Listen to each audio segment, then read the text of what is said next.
Good morning. My name is Jennifer Marshall, and I'm a student in the Human Resource Management class at WITC, and I am supposed to graduate in May of this year, which is very exciting. Today, I want to talk to you about orientation and onboarding. We've discussed this in a few of our classes, and I just wanted to share, some of what I've learned with you. The orientation and onboarding process is very important for acquiring and retaining new employees and keeping the top talent and developing employees so that they are productive members of your workforce. This process starts from the first time you call them and have that conversation with them where you introduce yourself and ask them a few questions about themselves and decide whether or not you would like to pull them in for an in-person interview. So let's say you do call this person, you think, ooh, this might be a good fit. So you call them in for an interview with yourself, as HR, or maybe with the department manager, or the two of you together.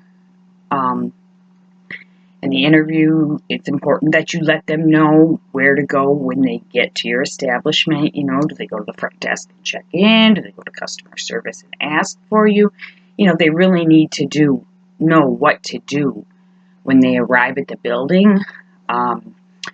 There once just a few weeks ago, in the midst of all this COVID thing where I'm onboarding 10 or 12 people a week, I forgot to let somebody know to come in and ask for me, and I figured they just, stood me up and make the interview, and I went downstairs, and there they were standing, in the middle of our lobby wondering what they should do next.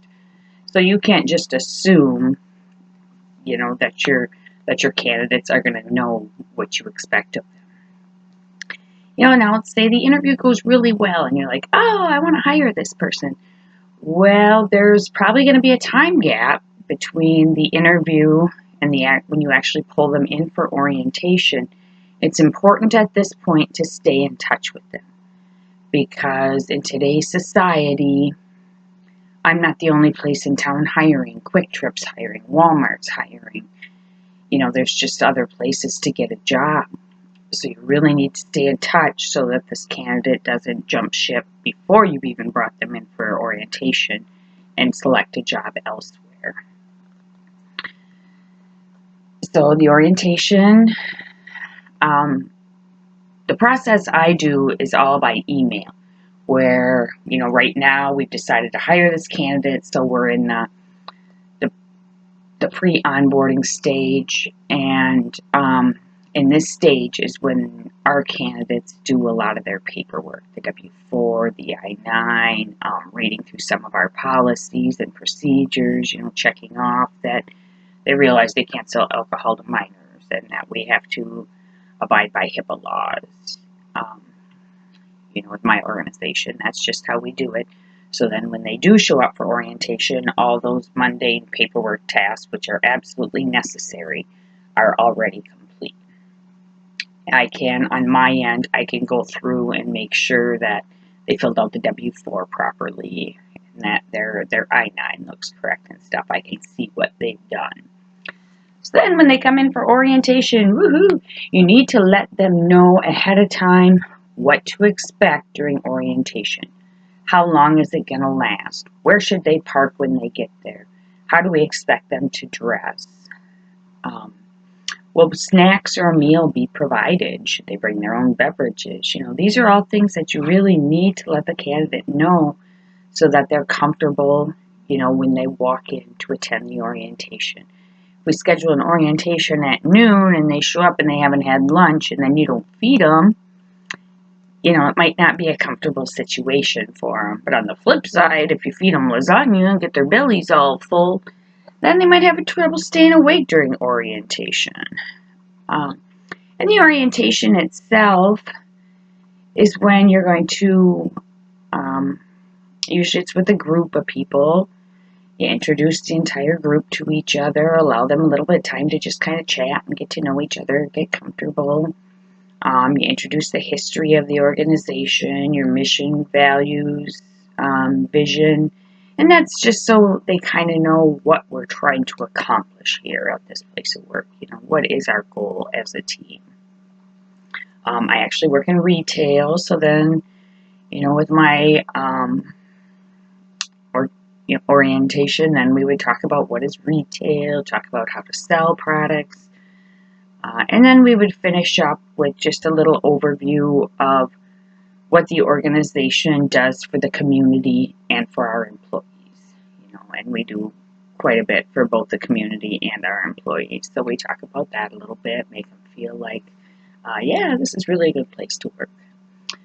On that orientation day, it's very important that you hand them a schedule when they are there so they know when to come back.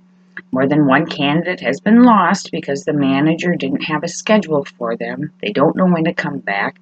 They don't hear from the manager.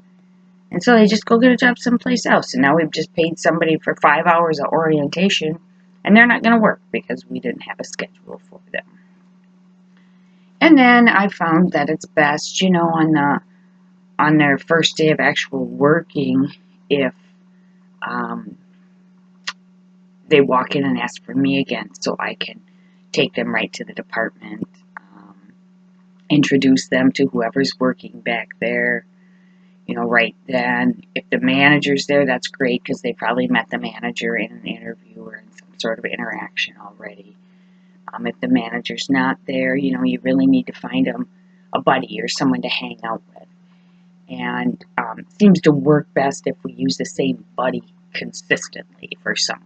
Like, okay, for your first 2 weeks, you're going to hang out with Ron and learn how he does things. And it's best that this buddy is somebody who is patient and experienced and a good teacher.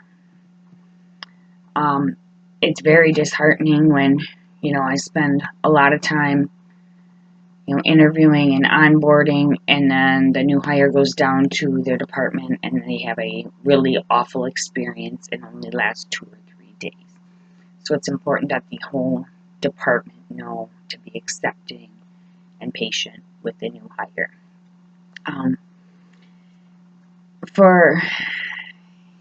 So they come back for their first day and stop. They might work in their department a little bit, but then they have to do some more trainings. They're going to have to watch things like safety videos. Maybe if they're going to be given a box cutter, they have to watch the box cutter safety video. We have some videos about our loss prevention, since we are retail, that we require everybody to watch. And then there's some department-specific onboarding, and that involves a workbook that they read and then some little quizzes or assessments that they take online. If you're working in a fresh department like the deli or the meat department, then you're going to have to take the food sanitation video or food sanitation course, and with that you do have to get a minimum grade to pass and be able to go down and start working in the department. For some of the departments it's kind of lengthy, where it'll be, it's like 12 or 13 days for the beginning of your shift. You come upstairs, read a little module in the workbook, take your quiz, and then go down and work in your department. Some of the other departments, we really don't have anything developed yet, But this whole process really helps you retain your employees because they're more knowledgeable and they're more able to help your guests and their team members. Overall, the onboarding, employees who are successfully onboarded, you are more likely to retain, and they are more likely to become, contributors to your environment rather than people who just show up and get a check.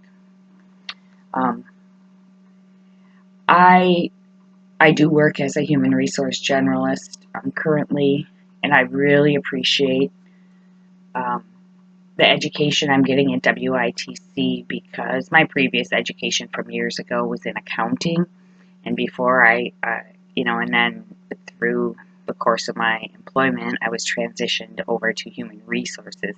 And human resources is very gray, where accounting was very black and white. my supervisor could tell me what he expected of me, but a lot of times I didn't know why I was doing it. With this education that I'm getting, I'm better able to understand why I do things the way I do them.